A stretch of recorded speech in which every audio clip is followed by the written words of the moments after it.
to 10 Anyway, hate to be a little drum, but I just, I've been watching a couple of news articles this weekend and last night, and the country's really getting crazier and crazier. So, and I'm saying the same thing in hopes to get people's attention, because we need to have a united middle class. A united and healthy middle class creates a strong America. And you have to listen to who wants that to happen and has ways of making it happen. And then we need to vote people in and vote people out according to their strengths or weaknesses. And it's going to take some time to do, to get finally a handle over our political system, because we have no handle over this. And the founding fathers gave us this, we owe it to them. They weren't perfect people, and they were elites, but they at least saw that this country, the middle class of this country, needs to run the important issues directed by our politicians. And just like you have a head of a company and you have the crew of a company, if that's not going right in a company, one or the other, that company goes out, right? Well, this country is much, obviously a whole different scenario, but it matches a bit, because we're on the way to communism right now, or socialism, and there's just no getting around that fact that either we come together and we pull together and we look out for our neighbors and we talk to each other and we do those things that our founding fathers gave us the freedom to do, or we don't have a society anymore. Anyway, we're going to start getting this down. I'm still working on some lighting. Barbie's moving to California, so she's going to be producer Barbie remote. But I think we might be able to get her on camera this way. So with all of that said, you guys have a great weekend. Say hi to each other. Go out and say hi to somebody. Just wave at them, man. Start that way. Just wave at them. Every time you see them, wave at them if you don't know them. And then you'll see the reaction change, evolve. You'll see the body language evolve. Go out and say hi to a couple of people today. Anyway, love you guys. Thanks for being here. Hey, everybody. So today on Insights and Straight Talk with your host, Rodd Duff, and I just got off the phone with the ever-present producer Barbie. We're opening a door that a lot of people in the great middle class have been standing in front of for a long time, quietly knocking, and not getting any straight answers to. It's the part of real estate everybody hears about. Few people understand, and almost nobody explains clearly. It's called private lending, transactional funding, right? Real estate notes, not as hype, not as a get-rich-quick play, but as real structured path, as a real structured path to passive income, or as my son likes to call it, boring income. It's just money that keeps coming in. And this passive income doesn't depend on Wall Street, market mood swings, or timing the next headline right. And let me be clear right up front, this conversation is not for people looking for shortcuts. No, that's not this. It's for people asking the right questions. How do I protect capital, right? How do I generate predictable returns? How do I build wealth without having to become a full-time landlord, something producer Barbie deals with a lot, a flipper or a speculator? Because that's the question we hear every single week from the great middle class. Our guest today, Daniel Paloscio, brings clarity to a space that is usually wrapped in jargon and half-truths. Daniel is the principal at SEP Capital and the founder of doubleclose.com. Now, I've got a couple of different conflicting numbers here, but in each of those different, whether it be hard capital or other capital, he's funded hundreds and hundreds, literally per year, of transactions nationwide through one company, and then hundreds ish per year in Florida through another company. He has a large investor network, a network of people that invest with, and most importantly, he works inside this market every single day. So this is not theory. This is not influencer talk.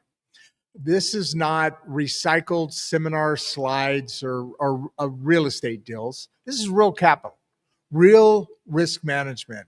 And that matters because private lending only works when it's done correctly. Today's episode is built for people who don't want noise, right? They want mechanics. They want structure. They want to know what's real and what's outdated or dangerous. And yes, our live audience will ask tough questions. They always do. They're smart people. We talk about that a lot. You guys are amazing. We already got 100 people on. But they always ask those hard questions. So sometimes there's hundreds, like now. Sometimes there's tens of thousands of people on. But these questions that they'll be asking, they'll be about risk. They'll be about compliance, about deal structure, about underwriting, servicing, about collateral, and how passive income actually work when real estate, not speculation, is the foundation. One of the biggest shifts we're seeing right now is this: seasoned investors moving away from flipping and rentals, which has been a big thing for a while, and towards lending. Now, why are they doing that? Because private lending flips the script. Instead of chasing appreciation, you're earning fixed returns, okay? Instead of managing tenants, you're managing notes now. Instead of hoping the market cooperates, you're protected by collateral. Daniel's going to walk us through why many experienced investors prefer being the bank, especially in tighter credit markets where traditional lenders move slowly, and sometimes they don't move at all. We'll also break down something that's wildly misunderstood: real estate notes. No hype, no alphabet soup. What's the famous one that's gone around for a little while? Word salad. No word salad, no alphabet soup here today. Just clear explanations, okay? What they are, why they're secure when done right, and why they become so attractive for people seeking predictable income.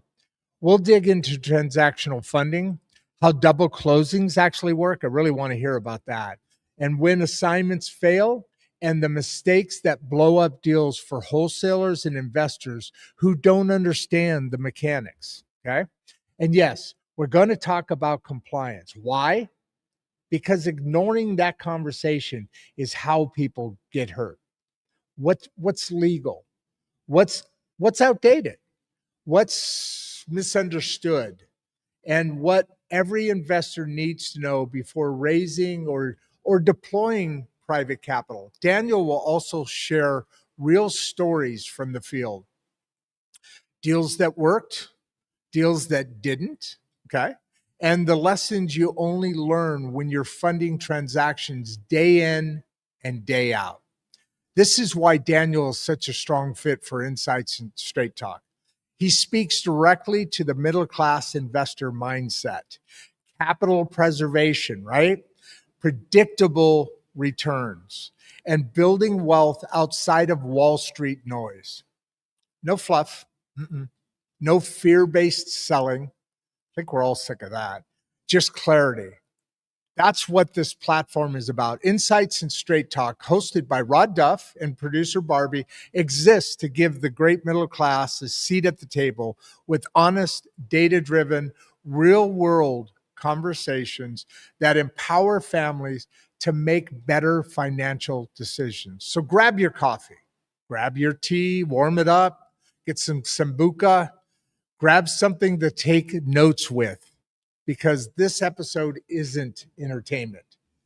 It's education, it's clarity, and it's exactly the kind of knowledge people keep asking for. If you haven't already, subscribe on our YouTube here at Rodd Duff 1939. Join our Substack, Insights Straight Talk.substack.com. And most importantly, join the conversation. You know, ask your questions, and let's talk about real wealth, how it's built, the real assets by people who understand the system and how it actually works. Now, to do that, let's bring in Daniel. How you doing, brother? I'm doing great. How about you? I am doing wonderful. I just got off the phone with producer Barbie. She's excited about this show. She's very involved in investing, both in real estate and stocks. I told you my son's very involved in passive incomes, and I'm a little nervous now because you've had a practice with AI, practicing discussing with me. So now I have to behave, and I hope I can keep up with your AI model, dude. I think you do just fine. Yeah. I'll try my best. I'll There's try no my best. substitution for the real thing. You're a charmer, brother. You're a charmer. I appreciate that, and I look forward to this conversation because we do a lot of different conversations on this platform, on the show. We have 4 different lanes, and this is obviously one of, if not the most important, meaning in the middle class, building from the inside out, from where we are to coming together to the goals that we have for this show. Obviously, having income and having ways of earning income into this new beginning that we have. You talked about AI. We talked about AI back there. This is something that's never going away. It's not going to change. But what it is going to do is this platform is a way for people in the great middle class to understand things that we don't always have access to. Maybe it's because of our finances. Maybe it's because of we just aren't looking. Whatever that case is, but it's an honor to have you on the show because generating income is obviously that's the big deal. That's what everybody needs. Oh my God, we already have questions coming in. Gee, many criminies. Okay, so as I was just saying, this is an important topic to everybody. They're already jumping in with questions. AI. Okay, this is, I think, a smart ass comment. AI is fraud. Okay. Well, okay. Yeah, some of it, you're absolutely right. But this might be a little aggressive of a group today. It's starting off a little bit aggressive there. When as soon as I brought up the AI thing, they're like, "That's fraud." So build on that, would you, Fredding? So tell me about your. I kind of got sidetracked there a little bit. Sorry about that. Why don't we go on to your journey, your path? How did you get into this? What was it about your childhood, your whatever along the way? How did you get onto the path what was the path that got you onto the path that brought us together today? Sure. I grew up in a average middle class family in Largo, which is St. Pete, Tampa metro. My father was a commercial fisherman. He was a captain of one boat. Yeah. Very cool. He was a hard worker. He instilled those values into me. One thing that he was is, he broke his back no matter what he did. And, as we got older, he wanted to spend, more time with us, not be, gone for weeks at a time. And Right. you believe it or not, he had 2 boats that sunk. And after the second, my mom told him that he had to find a new career. So Oh, yeah, he had 2 boats that sank underneath of him? 2 boats that sank. Wow. He was actually shot once too. He had a guy on his Jesus. yeah. He was shot on the boat. This is a crazy story, and I'll tell it. But Please. he was on the boat, you know, miles out. He fished between here and Corpus Christi in the Gulf, out of Texas. Gotcha. And he took a guy out. Guy was from Honduras, and the guy wanted to come back in. And if my father would have turned the boat around, brought everybody home, he would have lost money on the job. You Right. can't go in without Yeah. fish. And so my dad wouldn't let him go in. Well, my father, as the captain, is allowed to have a firearm on board, and he did. Well, this guy from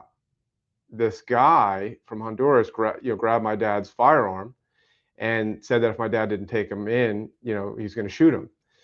And my dad, didn't believe he was going to do that, and said, look, if we turn this around, we're going to lose a ton of money. Nobody wants to go in. We're not going to go in.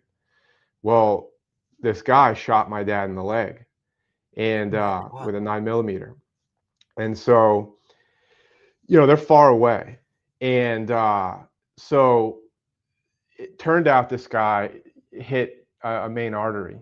And my dad, this little graphic image, but it was like a movie. It was shooting out Spurting out. Oh spraying my out of his God. leg.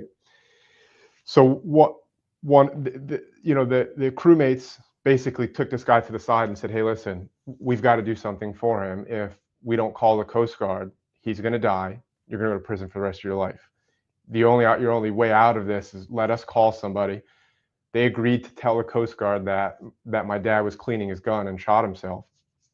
So one of the crew members wrapped my dad's leg up with made like a makeshift tourniquet. Tourniquet. Yep. And the Coast Guard comes in. So the Coast Guard asks to speak to the captain. My dad gets on the phone with him, and he says, "Hey, listen, I've got to be honest with you. I didn't shoot myself. I've got a crew member on board. He still has a firearm. He shot me." And they said, "We'll get back to you." So they discussed it and rang my dad back on the radio and said, "Hey, we're going to come get you anyway." And if they didn't do that, my dad would have bled out on that boat. I'd have grew up without a father. Wow. So Wow. How old were you then? I had to be five or six. Wow. Yeah, That we was were an young. impact. That was a big deal. Yeah. And so they got him out of there. They got him on board. They stabilized him, took him back in a helicopter, and my mom let him back out after that for some reason. As soon as he could walk, he was back out, and that was his work ethic. That was his mentality. That was his personality. So that's what you grew up in. You grew up in that, hey, let's go after it. Let's make it happen.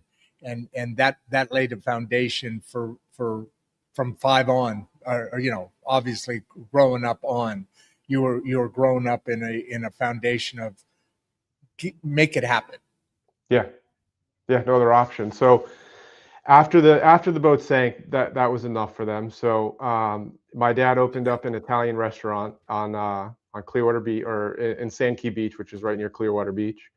Yep. And he ran that business for my entire life till he sold it. He had a couple restaurants. Nice. And I worked in that restaurant. I bussed tables on the weekends when I was young, and I grew up making everything. I made pizzas, and you're making me hungry, dude. Yeah, it was good. It honestly still to this day best pizza, best New York style. My dad's from New York, so New York style thin crust pizza it's great. But you grew up in a good Irish family, right? Yeah. Paloscio is a nice Irish thing. That's a joke from earlier, folks. So go ahead. Yeah, so I grew up in that business. I watched him work, but I watched him kill himself in there, to tell you the truth. My Yeah. dad was a hard worker, but he believed that he had to do everything himself. And I did for a long time too. And so, fast forward years later, I was bartending actually back in 2013, 2013. And I knew I needed to do something. I needed to do something with my life. I knew I didn't want to be in the restaurant business because it's hard and Yes, a lot of tough. moving Tough. pieces. And if your heart's not in it, if you don't love it, in anything you do, you're probably not going to be good at it. And I was always drawn to real estate. So I picked up a book by Jay Scott. It's the book on flipping houses. It's a Bigger Pockets publication. Learned about Bigger Pockets, and I got on there. I read that book from cover to cover, and then I read the book on estimating rehab costs cover to cover. And then shortly after, I bought my first fix and flip property. And I flipped homes for a number of years, and I borrowed hard money from local hard money lenders. And I made a point. When you say hard money lenders, just to separate the two, are you talking about traditional banks? When you say, No. What are you talking about there? So a hard money lender is just a lender that You do both, right? You do both. Well, hard money lending is a lender who basically does collateralized loans against a hard asset. And so some Yep. lenders may do it against cars or jewelry or pawn shop style, but by and large, when you Okay. hear hard money lender, it's against real estate. And so a hard money lender is an asset-based lender where we're underwriting the asset more than we underwrite the borrower. And so as a hard money lender, Okay.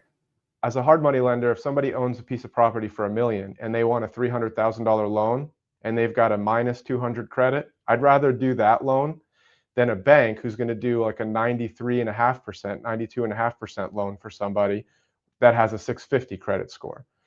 I like to know that if everything goes wrong, we still have the underlying collateral, right?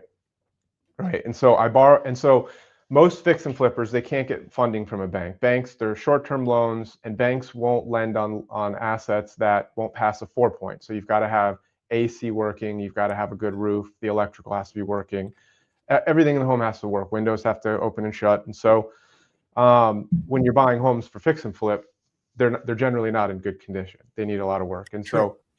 Right. There are different types of hard money lenders too. You have institutional hard money lenders, and that's like the Wall Street guys. Then you have on the very other end of the spectrum is individual hard money lenders, people who have a couple 100,000 to maybe a couple million, and they lend their money out. And then you have in between, and that's me. I'm an in between. I'm sort of an aggregator of private capital, and then we invest it into hard money loans. And so our underwriting process isn't as stringent as the institutional lenders because those are not people doing business with people. Those are companies that have systems and processes, and if you fit within their criteria, you get a loan.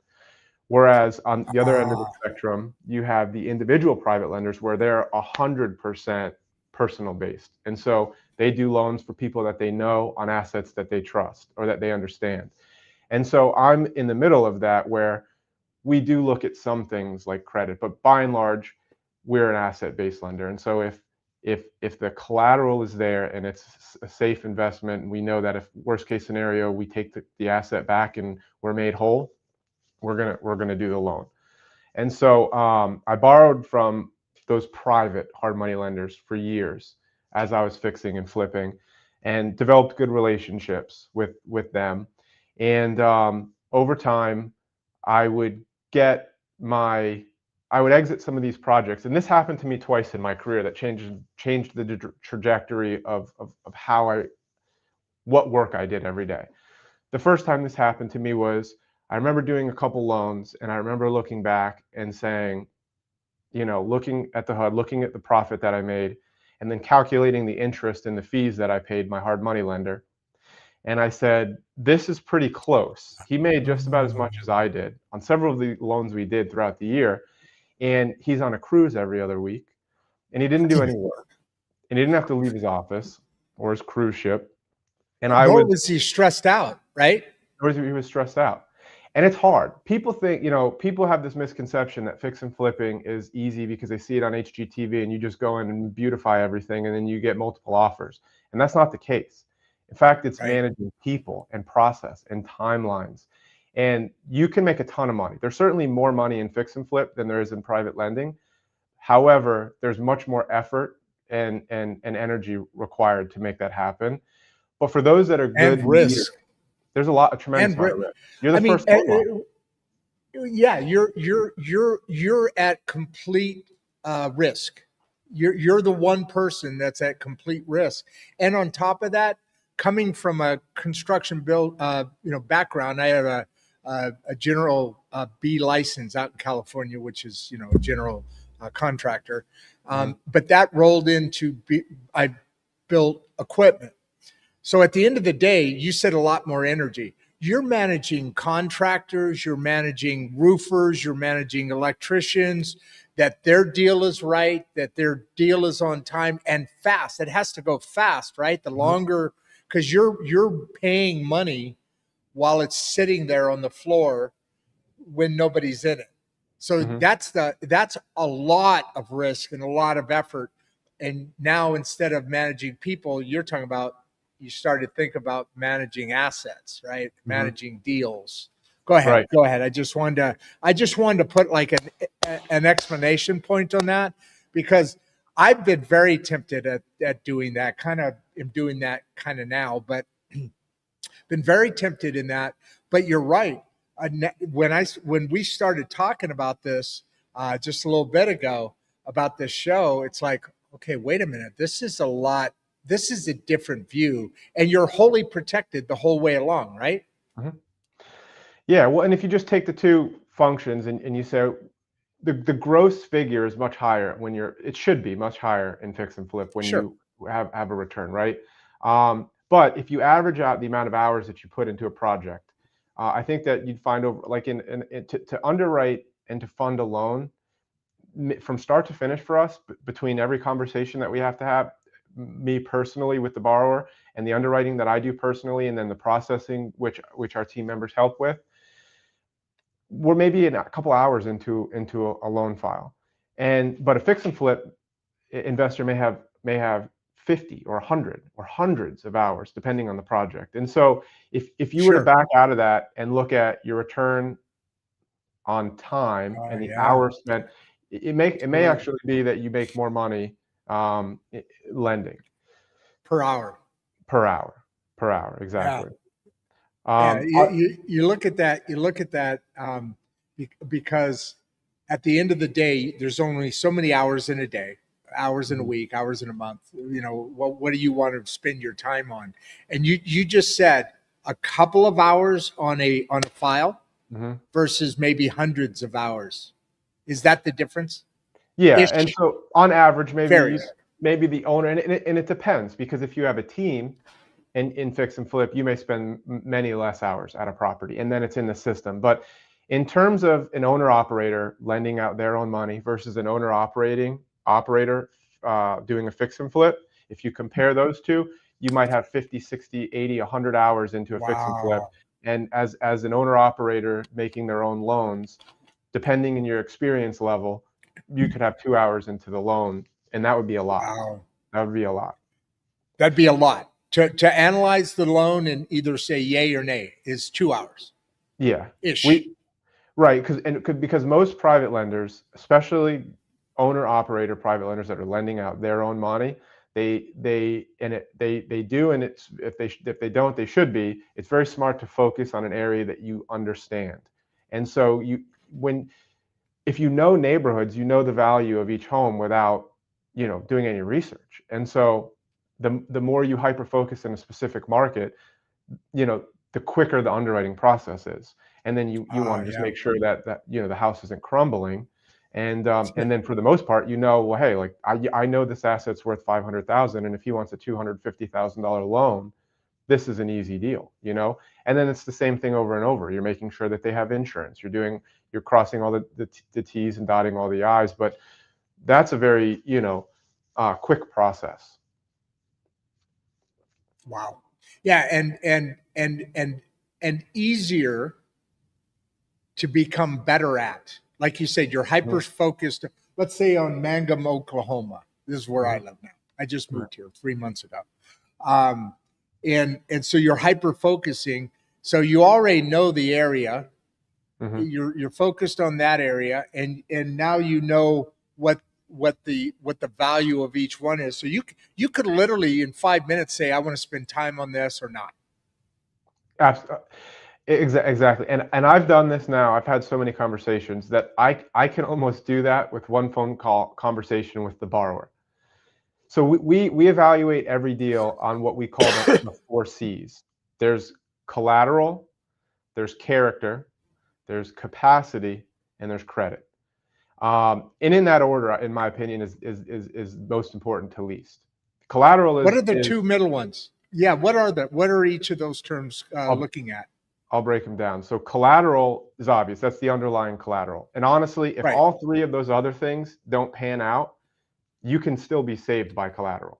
So that, $200,000 loan on $1 million beachfront property, you can't go wrong. You really can't. Yeah. Right. Even if the market crashes by 60%, you can't go wrong. And so character. This is not equally as important but as collateral, but it's very important, especially for the headache factor, because foreclosure is not ideal. And what we want is people to make payments every month. We want our investors to receive payments every month. And I don't want to have to chase people around for money. It's not fun. There's a bonus in it for us if we do it, because there's default fees that apply. However, it's a headache. And so we don't want to do it. But character will save you from those scenarios. Of the person. Character of the person. Character of the person. When you have a conversation with them, the things that I look for is it hard to get in touch with this person to give them money? Are they responsive? I find if it's hard to give someone money, it's going to be exponentially harder to collect it from them, right? True. And so are they communicating with me respectfully? Are they demanding? Are they looking at this relationship as I looked at the relationship when I was a borrower? Hey, Daniel. Yes. Daniel, sorry to interrupt. Just a little quick note here. We have almost 500 people on right now. So go ahead with what you're saying, but there's a lot of people really interested in this passive type of income. And it's kind of it seems to be as we're rolling this out. God, it's already been a half an hour. It doesn't even feel like that, does it? No. But as we're rolling this out, obviously passive income, this is a highly interesting and I mean, it makes a lot of sense to be able to generate this kind of passive income. And obviously there's still people flopping on here. Obviously it's a high interest way of making an income. Anyway, Go ahead. 500 people on. Go ahead. Wow. Yeah. So, at any rate, when I was borrowing money from hard money lenders, I made sure that they received their payment the day before it was due. If it was due on the 1st, they got it on the 28th, the 30th, or the 31st. And it didn't mean anything, but it meant a lot to them, because I know what it's like when somebody owes you $20 and you've got to call them, and you see them, they walk across the street and they avoid you, and so I didn't want to be that person. And when I was a borrower, I understood that people were taking a chance on me. They were taking a risk on me, even though they were collateralized. They were still giving me an opportunity, and that's how I treated that relationship. But believe it or not, some people come in and they're entitled and they feel like they deserve it, and those are the people you end up having an issue with long term. But ultimately, and so those people get lower loan to value. So they still sometimes get loans, but they're going to get less of a loan. But capacity is important, because they need to have the ability to do the project that they want to do. And so if they come to me and say, hey, I'm building a 12 unit townhome project, and I'd like to do this deal, the first thing I want to know is, well, how many of these have you done? Because if this is your first one, then you either need to partner with somebody who has the capacity to do this project, or you need to bring me a very expensive asset that I can collateralize, and it's your risk, not mine. And so capacity is important, and then credit. So we look at credit. It's not super important, but what we do want to see is that there's not a string of late payments and charge-offs, and that it does paint the picture for us. But with poor credit, we'll still do the loan, just a little bit lower LTV. But that's how we, employ the four C's. So in the fourth one, well, on any of them, Mhm. you said you let's say it's a $1 million home. If Mhm. some of the other three aren't there, obviously the assets there, Mhm. but if some of the others aren't there, they may still get that deal. But instead of 300,000, you may do 100,000, just because you still have that asset Mhm. that you can charge against, but your risk going out is lessened because of the other things that may not be filling out the plate for you, so to Exactly. speak. Got The you. number 2, Got 3, you. and 4, capacity, character, credit, they can fluctuate up or down. Collateral will only fluctuate down in terms of what we'll lend on Only it. We'll down. we'll never go up. We'll never give people more money because or a higher LTV because they're a better quality person or borrower profile, let's say. But It just it won't will take go away down. from it. It won't, right. But it will go down to give us more security. But at baseline, so the weighted loan to value of our portfolio now is about 54%. And so we've got Okay. about 25 million on about 48 or 49 million we have 25 million loans outstanding against 48 or 49 million, give or take, in collateralized real estate. And so that's a comfortable place for us. And so we try to maintain that low LTV, and that's the security for us. That's how we know that, no matter what happens, if we have to take the asset back, even we've never had to take an asset back, first of all, because our model is that let LTV be so low that the borrower is going to figure it out, because why would they give out all that equity? And the second level of that is let the LTV be so low that if for some crazy reason just a person that makes poor decisions decides that it's going to go to foreclosure, and sometimes things happen, people pass, and in that circumstance, unfortunately, they don't have a will, they don't have a exit strategy or plan, and then you have to go through foreclosure. But at least make sure that LTV is low enough so that if you have to go to foreclosure, somebody buys it at foreclosure auction. Then you recover your interest, you recover your principal, you recover your default interest, which is always higher than the note rate, a little bonus for the headache. You recover your attorney's fees, you recover your late What's a fees. what's a default? I know you mentioned that a couple of times. So when you default, the interest that's owed, let's say it's 3%, is now Mhm. 7% or something like that. Is that what you're talking Yeah. about, or something different? Our standard note rate is 12% interest. And Gotcha. if a borrower were to go into default, meaning non-payment, they don't have insurance, they broke the rules in some capacity of their note and mortgage, that note rate would go up to 18%. And Okay. Okay. if the loan amount in Florida is over 500,000, it would go up to 25%. Wow. Yeah. That's a state law. State law, state usury in Florida is 25%, and above Jeez. 500,000, 24 or 25%, and under 500,000 it's 18%. There are some states with no usury. If you have a contract agreement on a commercial loan, or business purpose loan, no usury. Louisiana was one of those states. Alabama is one of those states. And But Florida, they put a cap on usury. Most states have a cap on usury, but there are several that don't. Interesting. Yeah. And it changes across the nation, right? Each state has their own set of laws, which is why we hyper focus on Florida. And there's a ton of people here. We have 25 million, give or take, people here. So plenty In of business. Florida, 25 million. Yeah. Huh, I did not know that. Yeah. This is a good time to ask this question from Anita. Hmm. What's the biggest risk new private lenders should watch out for?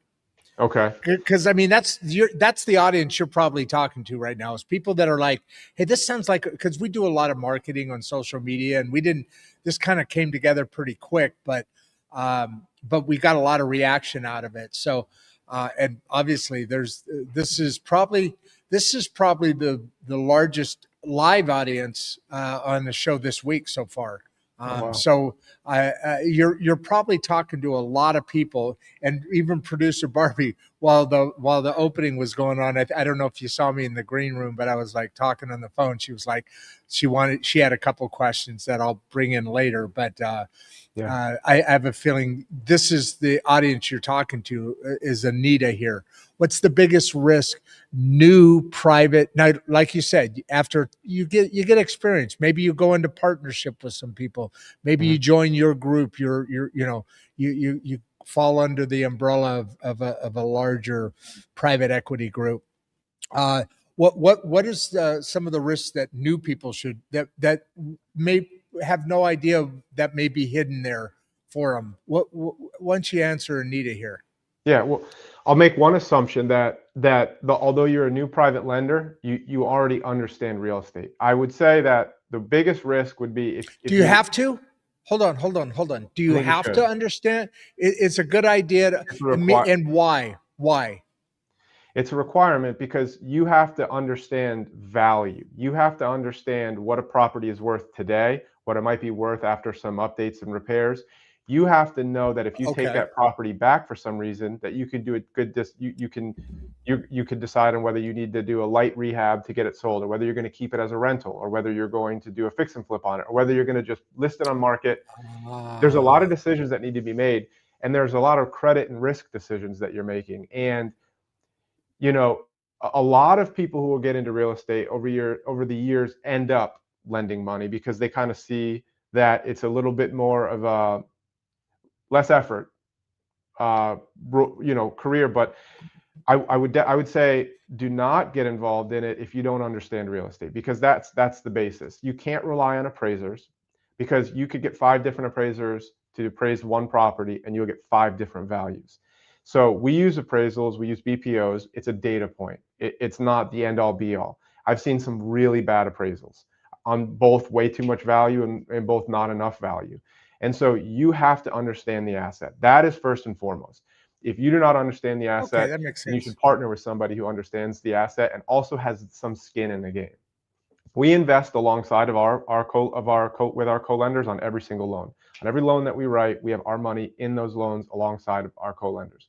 And I think it's important, if you're going to partner with somebody, that they've got some skin in the game and they're not making financial decisions with your money where their incentive to close the deal and they have no risk.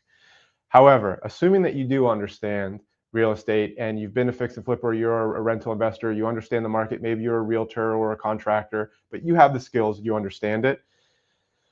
I would say, the biggest risk then is it's tough in the beginning getting deal flow. And so lenders will feel pressured to do 100% financing for a borrower or to do risky loans in order to get that deal flow. I think the biggest risk is not determining what your max LTV is going to be. For us, it's 65%. We don't go above 65%. It's determining what that is, and it's sticking to that. No matter how tight the deal flow gets, you want to make sure that you're hitting those numbers, because all of the risk comes from borrowers not having skin in the game and just walking away from the project or not having equity. And so keeping tight with that LTV, I think will avoids a lot of the problems that could come in the future.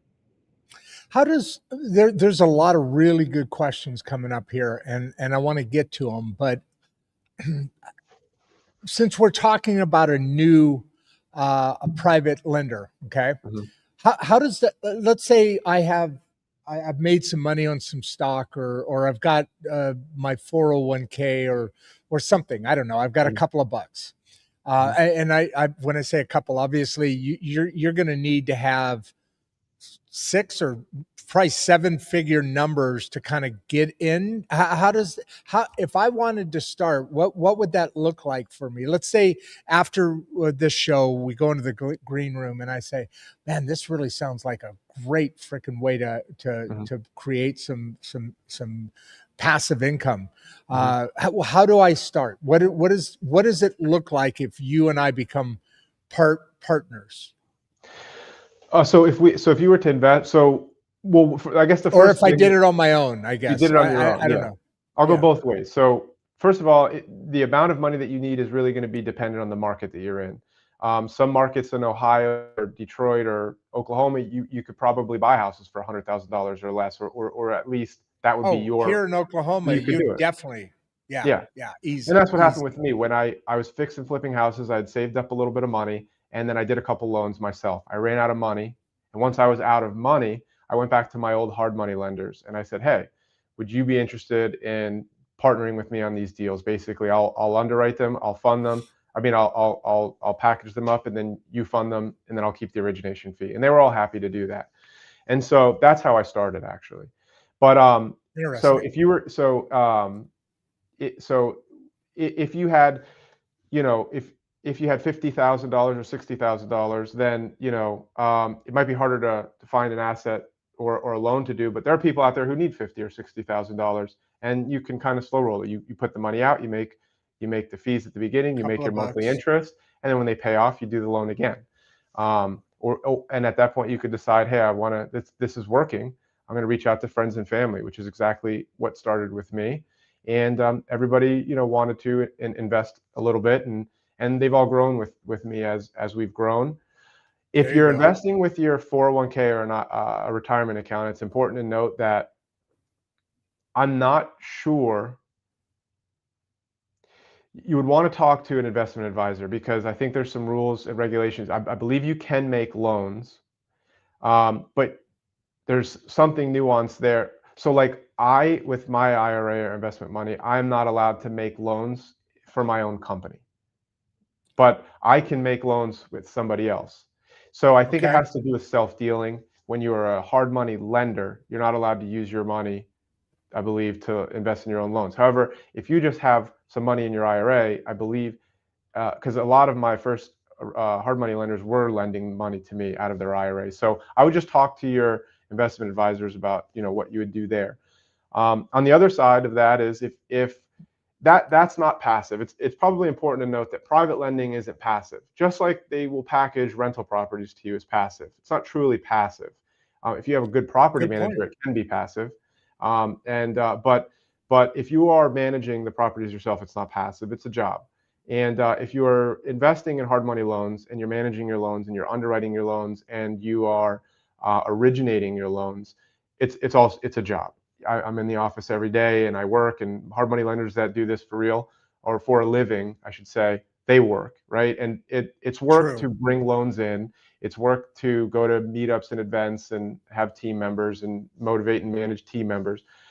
The fully passive way would be to invest with a company that's doing it.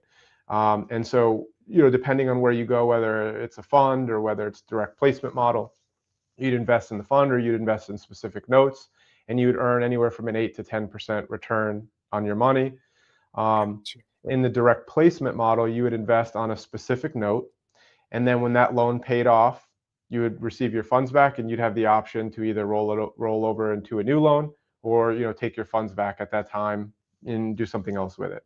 And in the fund model, it's similar. It's just there's usually a lockup period of maybe like a year, and then after that, you can take your money out. Interesting. So on so yeah, I guess I was a little loose with the term passive. That at that point you're investing in a company that is doing what you're doing. You'd be investing in a company like yours in a sense. And that would be fully And passive, yeah. that's fully passive and a lower return because now you're doing the actual work. Hmm. So they're just investing in your results. Let's say that's passive. Correct. But if I wanted to be a private funder, Hmm. that's an actual job. Well, potentially it's an actual job. That's the difference that you're talking. But then again, you're talking about higher returns. But at that point, you got to know more of what you're doing than if I'm just investing in your company, so to speak, right? As a passive Exactly. return. So that's the difference between the two. Dan and what is it? Damien, I think. Sorry, my eyes are Looks like not Damien. exactly. It looks like Damien. How do you protect capital if a borrower defaults? Which we kind of stuck our toe in this already in answering this, but can you fill this out for Damien, please? Yeah, this is probably the most important thing that we do, right? This is why this whole business works. But the way that you Correct. protect capital is generally 99% of the time you want a first position lien against the asset. And what that means is that you get paid first no matter what, barring non-payment of county taxes. That's a different conversation. But in Right. terms of that, that means you get paid first. If the seller decides to sell, he cannot sell without paying you off. If the seller, or excuse me, if the borrower decides to sell, he cannot pay you off. If the borrower decides not to pay you, depending on the state, you go in front of a judge or not in front of a judge, and you go take that property back. And you preserve capital by, let's say that you've got $1 million piece of property, and your borrower Joe has a business. He makes widgets in a widget factory, and he needs to make a big purchase order for widgets. So he comes to you as a hard money lender and says, hey, I own this property, this widget factory, free and clear. It's worth $1 million. I need a $200,000 loan against this property so that I could make this widget order, and I could fill my orders for the holiday season. And you say, sure, no problem. So now you've got a 20% loan to value into this property. Well, let's say something happens and the widget business goes out of business, and some sad reason the borrower can't afford to make the payment. Your recourse would be to then go through foreclosure with that property. That property would go up for foreclosure at the foreclosure auction. Foreclosure auction is filled with people who are experienced investors. They're going to see that all that's owed on that property is $200,000 and it's worth $1 million. Well, they're going to bid that property up, and you're going to get paid back everything at closing. So the idea is that the loan to value in the loans that you're making are always low enough that you can be bailed out at foreclosure, or that there's going to be a strong incentive for the borrower to sell or work a deal out so that they can capture the rest of the equity between the 200,000 and the $1 million that the property's worth. And so that keeps you above board. If the market, in that same scenario, you've got a $200,000 loan, and property's worth $1 million, but let's say that we have a 2008 or 1930 crash, catastrophic event, and now that property loses 50% value. It's no longer worth $1 million. Now it's worth 500,000. Well, if you were a bank and you gave 80% loan to value, you'd be underwater. But you're not a bank. Yeah. You're smarter than a bank, it would seem, and you've only done 200,000, and now you still have a $300,000 equity cushion that's guaranteeing the return of your capital.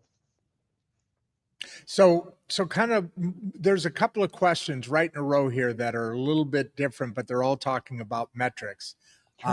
So Jason here, he's got two questions in a row that are similar. What underwriting metrics matter most for safe returns? Would that be the loan to value? Exactly. That's what you're talking about now, right? Yes, that's the most important, loan to value. Assuming that the home doesn't fall into a sinkhole, but even if it does, you have insurance because you require borrowers to have insurance. So in terms of underwriting, and you get added to those policies. So we're added to every policy as the lender.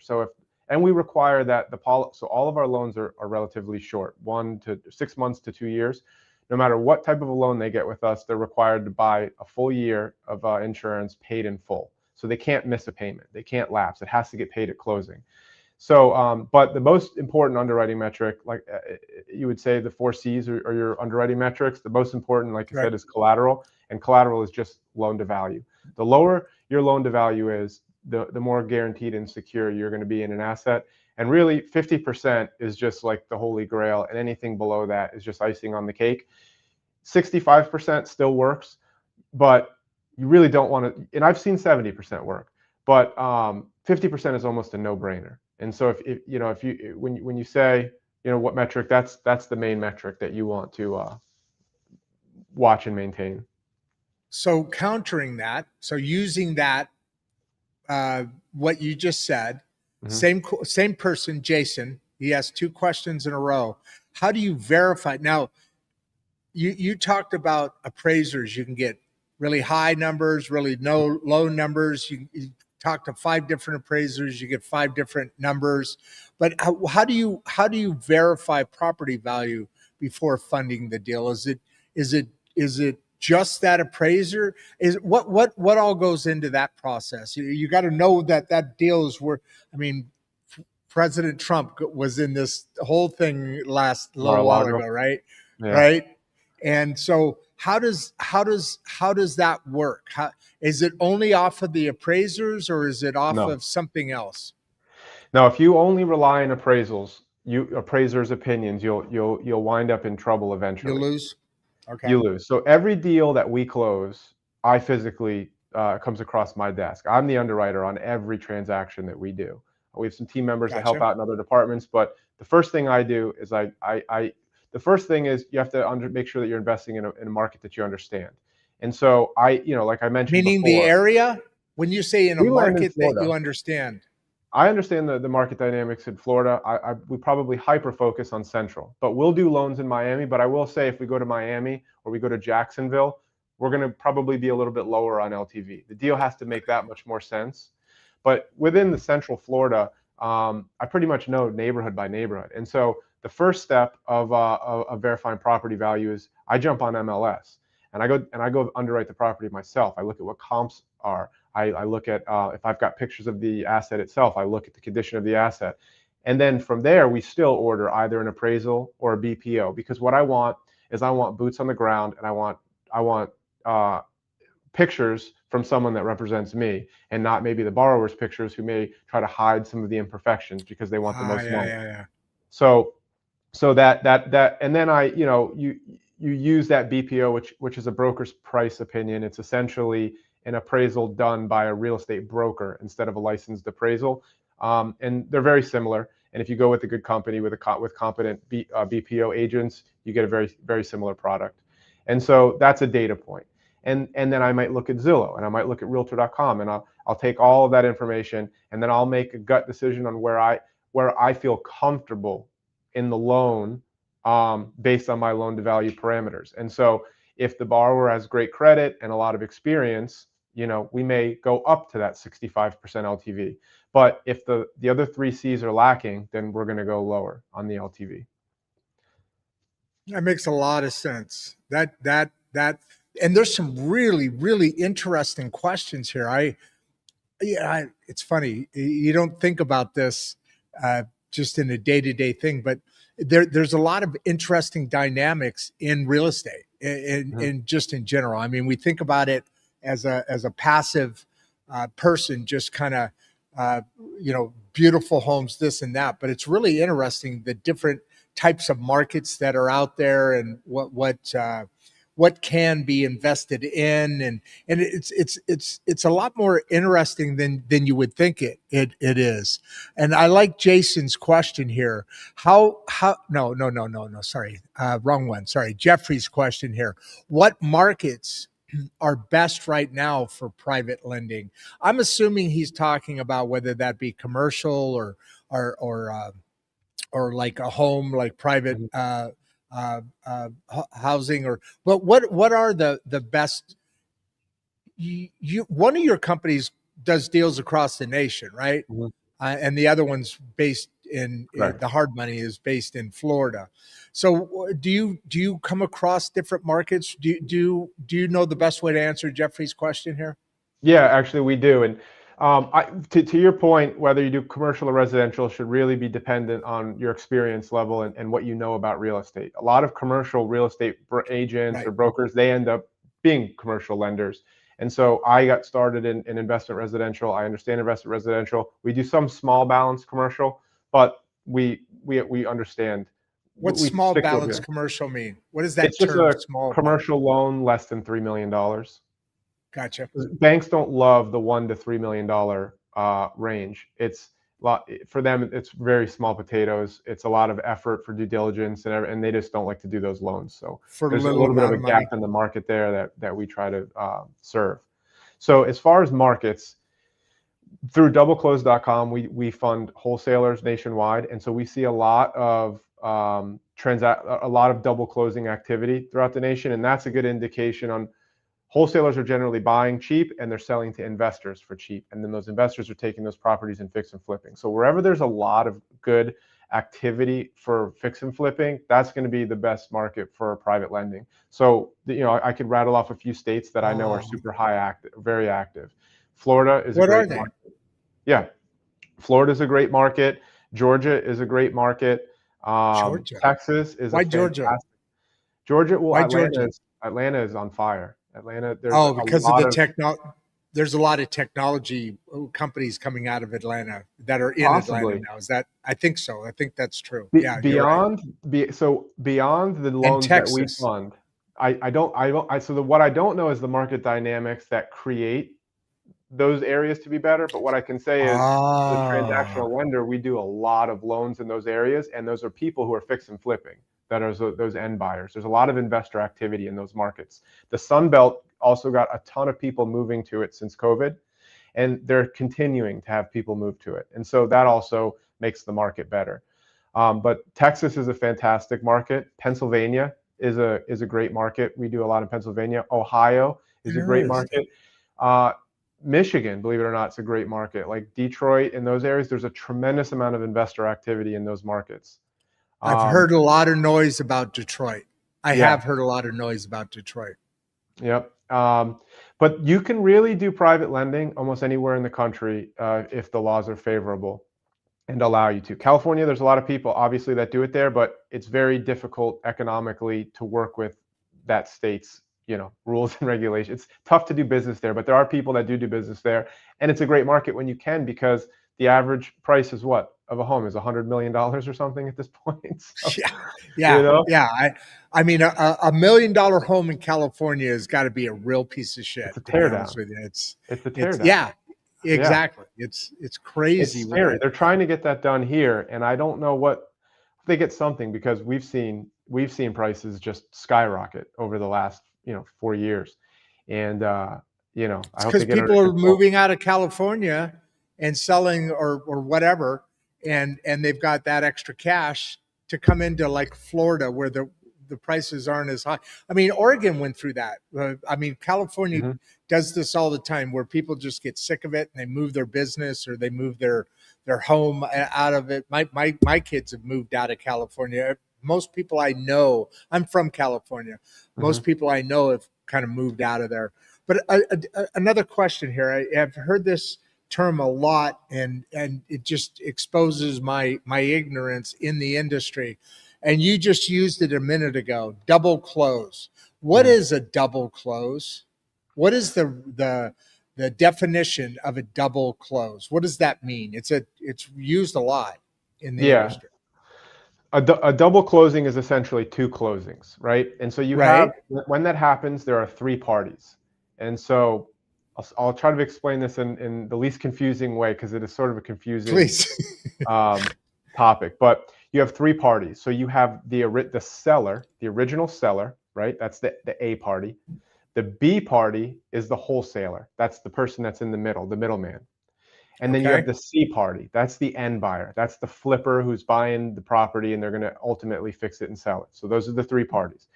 Then you have two transactions. You have a Ah. transaction between the A and the B party. That's the first closing. Then you have a new transaction between the B and the C party. That's the second closing.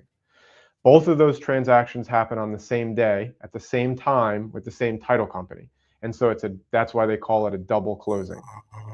And the dynamics behind that, the reason that happens is most wholesalers, what their job is to go find real estate, get a great deal on real estate, buy it undervalued, buy it for less than what it's worth, and get it under contract. So now, hey, I'm the wholesaler, B party, and I've negotiated a deal with the seller, A party, and I've said, hey, I'd like to buy your house for 50,000, and the seller agrees. But really, the wholesaler knows that a fix and flipper will pay $100,000 for that property, right? So now they've contracted it for 50.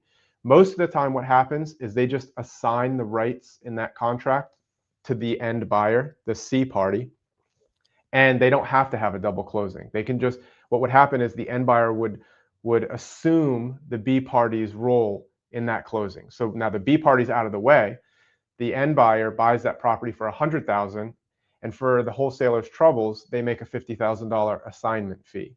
Dang.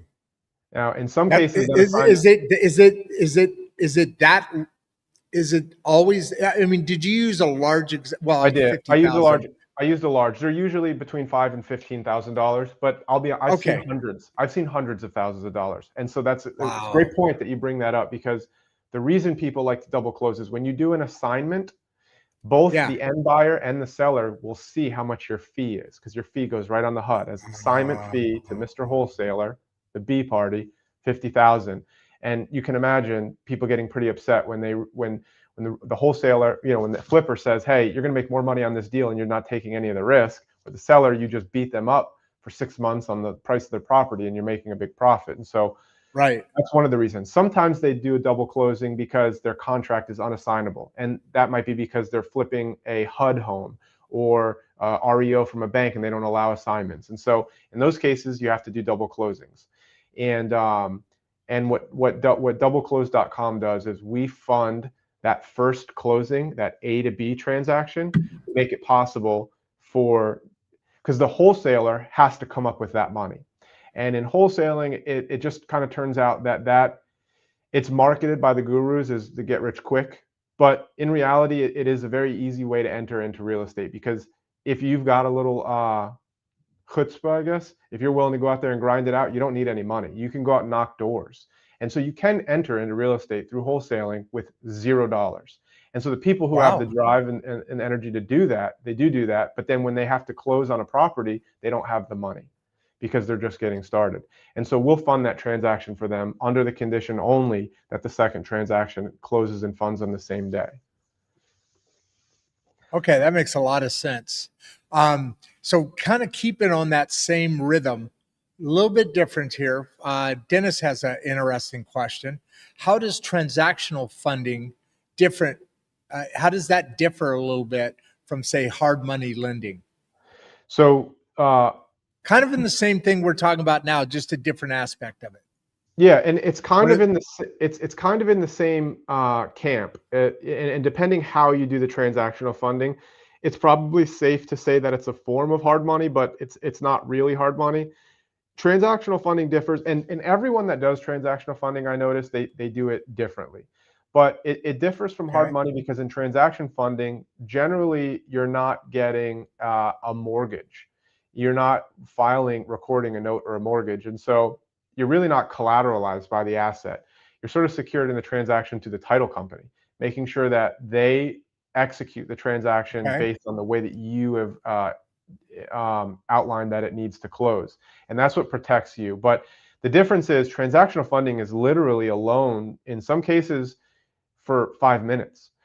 It's sort of just they file in a double closing, they file the first closing and the second closing at the same time or consecutively. So with hard money, you might do a 1-year loan or a 6-month loan or a 2-year loan. But with transactional funding, you wire your money out in the morning and you get it back in the afternoon. That's the big difference. Wow. So that's literally a big difference. I mean, huge difference. Time is money, right? Time is money, money is time, all that same stuff. That's interesting. Very interesting. Let me ask you this. So Jeffrey Bowman. It's an interesting picture for a Jeffrey Bowman. I'm not sure there, but our returns, and we talked about the next 3 questions. By the way, do you know we've already been going an hour and 10 minutes? To me, Doesn't this feel just like kind of it. has flown. Yeah. No, it's just flown by. But Jeffrey, let's say it's Jeffrey, are returns consistent during market downturns? And and I would assume the answer in general is no to that, because the returns would, if the market turns down, well, actually, it could be the other way around, right? Depends on when you get into that market. So, how would you answer he, her, I don't know, her, he's question? So it's sort of a loaded question, because It is it depends on who and what your strategy who you is. are in the process. No, on who the lender is and what their strategy and what their parameters are. So Okay. I would say, though, similar to like liquor stores, ultimately we're in the business of selling money. And True. in times of economic boom, people need money to do deals. And in times True. of economic bust, people need money to keep things going. And I, you know, I will say we've been sort of on a rocket ship since 2012. And so it's tough to say where things Yeah. are going to, but I do know other hard money lenders that were around through that crash. And if you are consistent with conservative underwriting and you do deals that are at a low enough LTV, I think not only will the returns be consistent during a downturn, I think that they'll increase, because what happens in a downturn is there's less volume overall. There's less transactions happening. But the first thing that happens in a downturn is all the institutional money dries up. They pull credit immediately. And that leaves a vacuum in the space. And so now there's all these Oh, deals that are still getting done. People buy in downturn markets all the time. That's when the best deals are available. And so correct. those investors, those real estate investors, they need funding. And when there is a vacuum in capital, supply and demand economics apply. And when there are less of what you have available, then actually your price goes up. And so I think that in times of economic downturn, if you are making smart underwriting decisions, you'll make more money. Yeah, because I mean, you're buying low and then eventually selling high. I Yeah. mean, that's the stock market. That's everything everything any investor. And let me ask you a kind of a weird question. It's totally related but not related. Um, so for years, I used to in my work, I used to travel a lot all over the world for different business and so forth. And during that time, there was a lot more business with China being done. So I'd go to China quite a bit. Mhm. Long story short, during that time, there was a lot of building going on in China. Mhm. Funded by the government, all that, and you just talked about the bubble, right? That burst, Mhm. back in, what was that, 17, right, or something like. Oh, wait. What was Oh, wait. 08? Yeah. Yeah. So and we all know what that did to the economy for a long time. Me in the plastic industry, our industry, literally over one day was cut in half. If people were buying 100 molding machines, they're buying 50 now, right? So the Mhm. market was really, it affected everything, right? But my question is this. I've been hearing for a long time that China, and you may not even know the answer to this, but it is to do with real estate and lending. Um, there's lots of towns that in China that they built that Mhm. nobody ever came to. They're I empty. saw I that. mean, I've been in town. I've been in a town that looks like Manhattan. It's a copy of Manhattan. It literally is built that way. Mhm. But then nobody's moving in. I mean, I've been in a mall that was as big as the Great American Mall in Minnesota, Mhm. and there were like 2 or 3 shops in it. At some point, will there be a bubble, or have you heard anything about this China thing? Because I hear that China's in a big heap of trouble here coming up pretty soon. I'm not as read up on it as I should be, but I've I'm heard not either. I've read light articles or saw headlines about it, and I've seen those like entire cities of condo buildings that they're demolishing. I've seen It's videos on that, crazy. but I'm It's not crazy. sure what. I do know that like the person that was in charge of like their development, I'm pretty sure they just executed him or something recently. Oh, So they did. I think they said Oh, that he shit. embezzled money, and so I don't know. I don't know. So They that were. may be coming up. It's going to be interesting to see what happens because literally, like you said, I mean, I've been on freeways. I've driven on a freeway and been the Mhm. only car on the freeway for like, I don't Wow, know, 20, 30, 40 minutes. wow. It's That's really bad, really, Yeah, really it's bad. like a dystopian sci-fi film. That's exactly what it is. That's what it Yeah. feels like when you go into one of those little areas. Uh, Let's get back on the topic here. Um, this one, I think we've kind of really already answered this for Joey Davila. mhm. Hey, he's another good Irish Paisan. person. Paisana. um, the can private lending be done passively without daily involvement? Really, that's something I was asking earlier, and that's probably he asked that after or something. But my question is this: it's only if you're investing. Remember that example I used? If I was investing in you, that's the only way to be in your company. That's the only, like, here's $1 million. I'm investing in that and partnering up with you. Now go do your thing, go work while I play video games. Exactly. That's the only way to be passive, right? That would be the true passive version of investing. You'd invest in notes with a company like mine. And Yeah. And and on otherwise, our you're end, working. right? I'm working, yeah.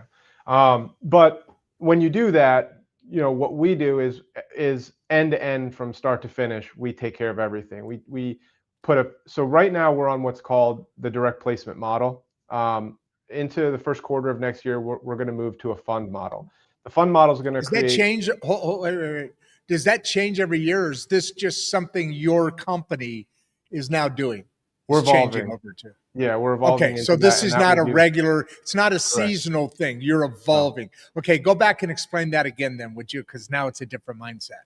Sure. So the way that we do it now is investors invest on a note per note basis. And so Okay. the way that it works is I fund all of the loans out of pocket with our funds first. Then once the loan Okay. is funded, we make it available to our investors for participation.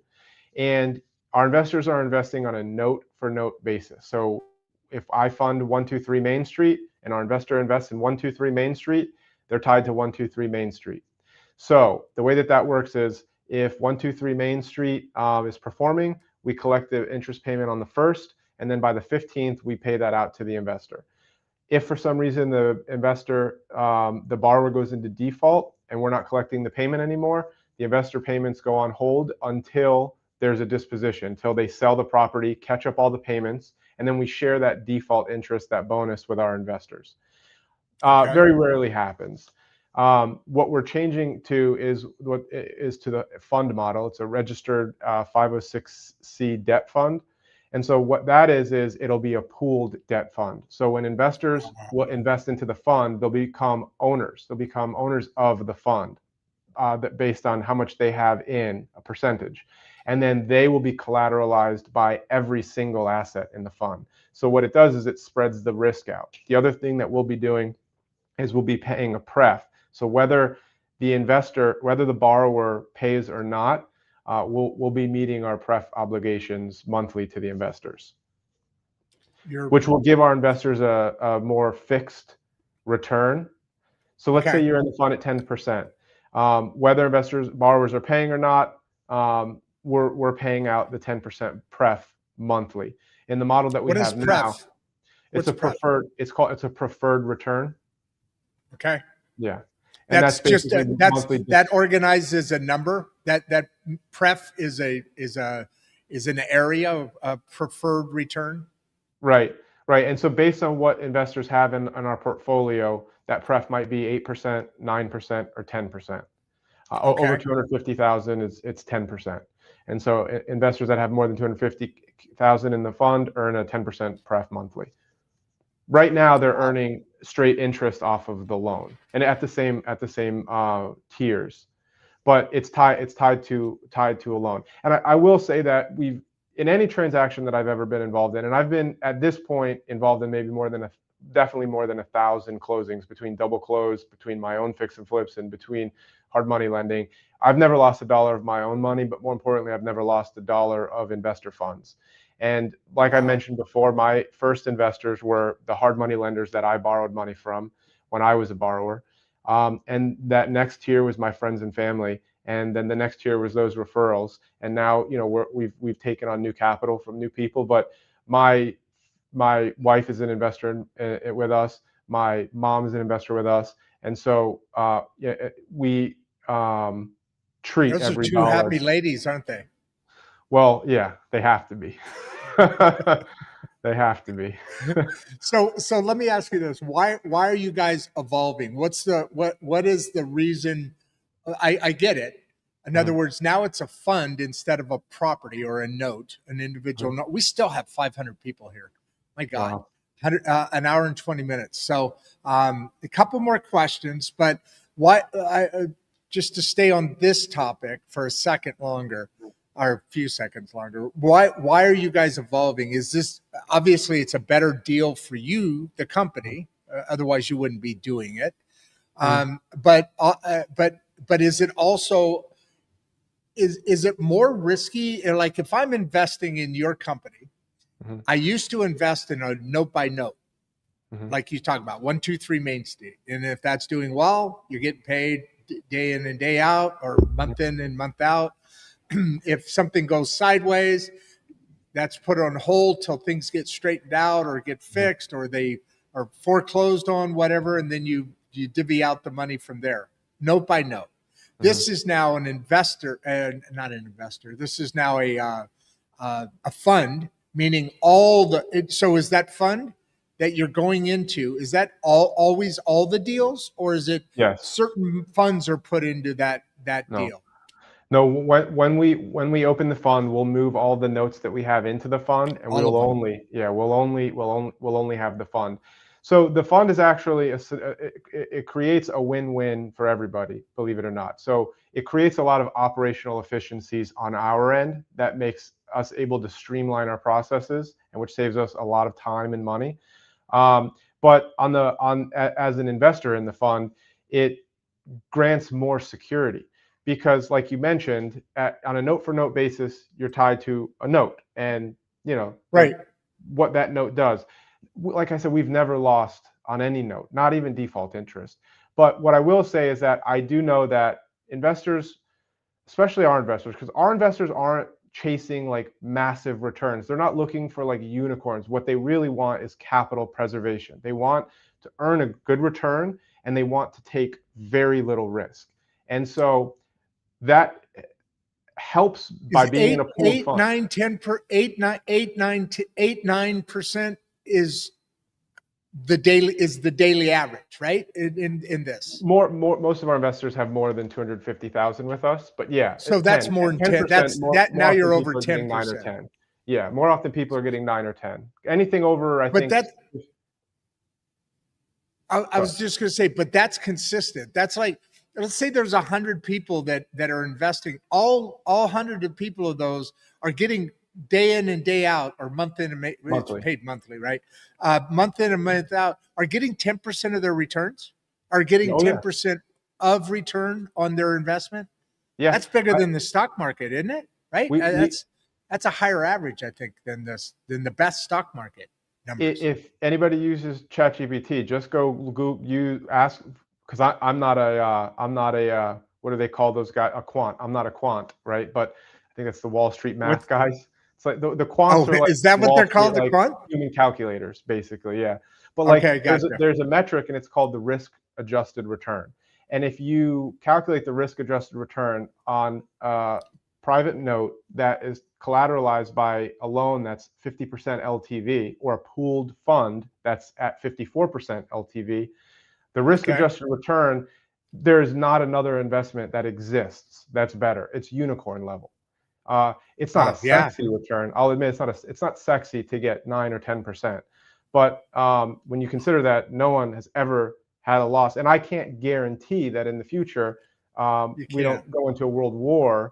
But assuming that we have that the next 100 years in this country is similar to the 100 years prior, then we're pretty set. You're golden.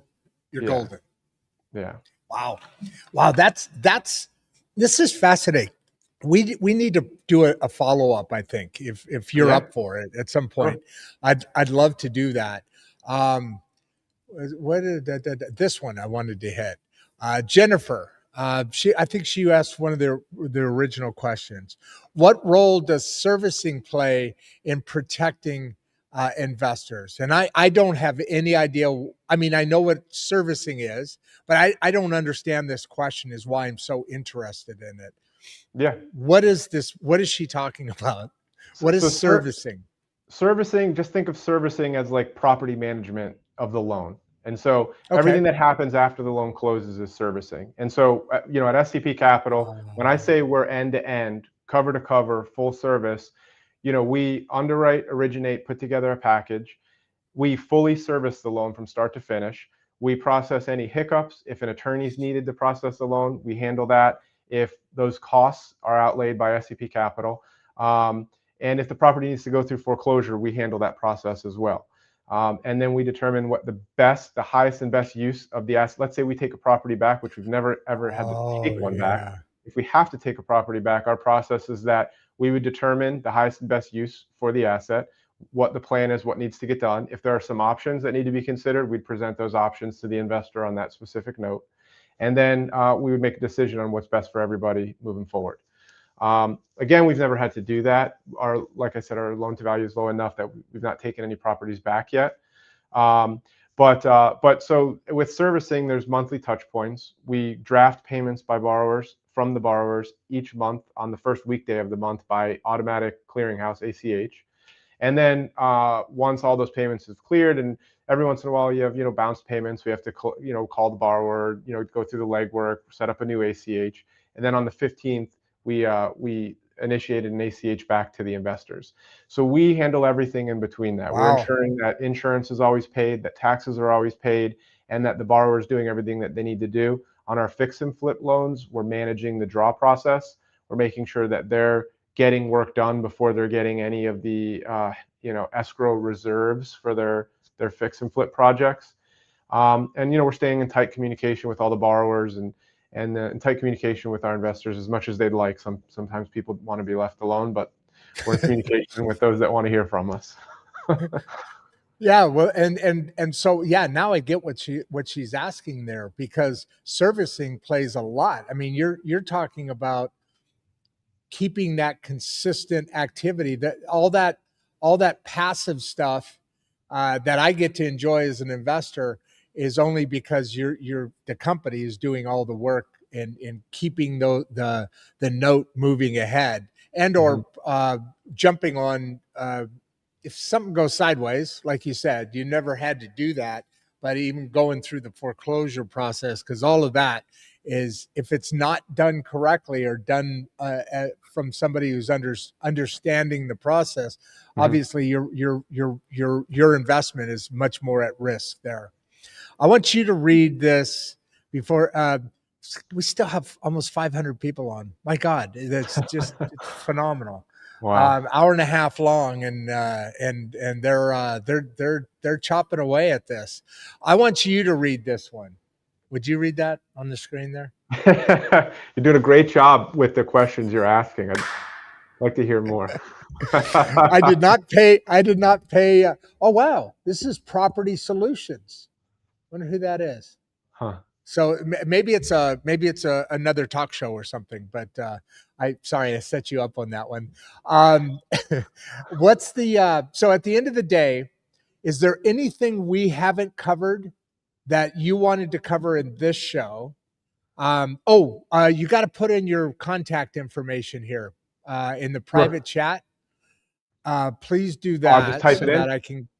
Yeah, just whatever if type in whether you want people to go to your website, because you know how it is. You've done a podcast before. You're doing podcasts now. You're even practicing with AI, and I got to do that. I gotta play. I'm gonna do that. I'm gonna just because it'd be good prep for me. Hey, Daniel Paloscio is coming on. I want what? And was there a face, or was it just like reading? Like no face. So what he's referencing is, before this interview, I jumped on ChatGPT last night and this morning. But I jumped on ChatGPT and I said, act as Rodd Duff of Insights and Straight Talk. And I said, ask me questions in his tone and his cadence, and that, because I need a little help getting my brain woken up. If you catch me cold conversation, I'm probably a little bit like, just like cold producer stone. Barbie. Yeah. Producer Barbie needs that same thing. I know exactly what you're talking about. Yeah. Go ahead. And so it asked me questions, and like it asked me questions. It told me stop. That's a great point that you make. I want to dive in a little deeper. And it's just funny that it was like it embodied your personality. Like it was. That is so exactly me. Yeah. That's crazy. I'm It is. gonna play with that. I'm gonna figure that out. That's Yeah. interesting. I'm gonna definitely dive into that. All right. So my friend, anything we've missed? Last closing statement. You've got 500 fans on here, obviously. What do you want to leave as a last point before I wrap this up and do the exit video at the end of the show? I don't have much. I appreciate you having me on. And if I just left anybody with any advice, it'd be good people, be good parents, be good countrymen. That's really it. Oh, dude. Perfect. Hold on. That was exactly perfect, but it was so quick I didn't get to I didn't get to cover quick enough. I want to make sure I got this copied over right. You see the one contact, which is your website, I believe, right? Yeah. Yep, got my And email. then That's the best way to contact me. And then my website is sepcapital.com. okay, you see the sepcapital.com there, right? PM. See it on the thing. Is that spelled right? Daniel at sepcapital.com is my email address. I don't see it. Well, I see it where I typed it.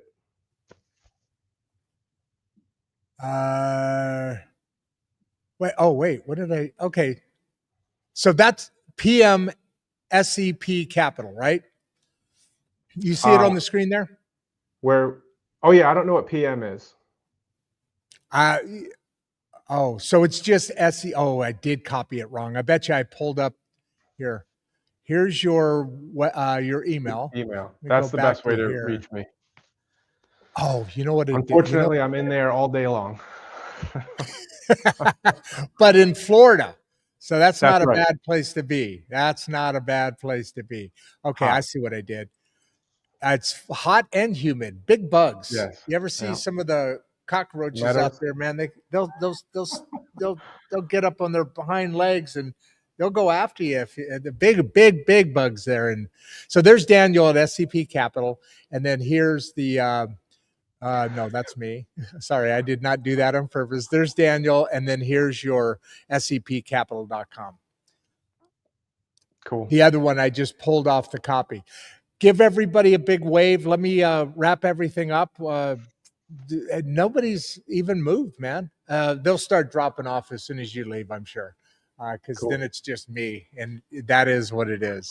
You have a good one. I'll see you on the other side. Hang out for me in the green room while I wrap this puppy up. Will do. Thanks, Rodd. All right. Thank you. I appreciate it, Daniel.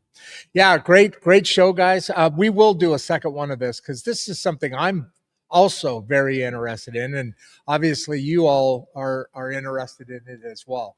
And why not? I mean, 8, 9, 10% returns. Yeah, sure, Daniel. It's not sexy, but $20,000 a year return on an investment is that I mean, God, imagine $1 million, $2 million investment in that and getting that kind of return. And like Daniel said, we're talking if the next 100 years are like like the last 100 years, we got nothing but good coming on. Remember to stay after the outro video. Producer Barbie runs that outro. You'll meet her here in a second. Our taped version of her here in a second. But after that, I always do a little bit of, I have a couple seconds that I like to jump back on and say something off the wall. So with that said, I am your host of Insights and Straight Talk. And we're looking at an investment strategy here that makes a lot of sense. But with that said, I'm out. Before you leave, if you'd like to watch another one of the podcasts, click the first link in the description. We love having you here and we appreciate all your support. And with that, Producer Barbie and I are out.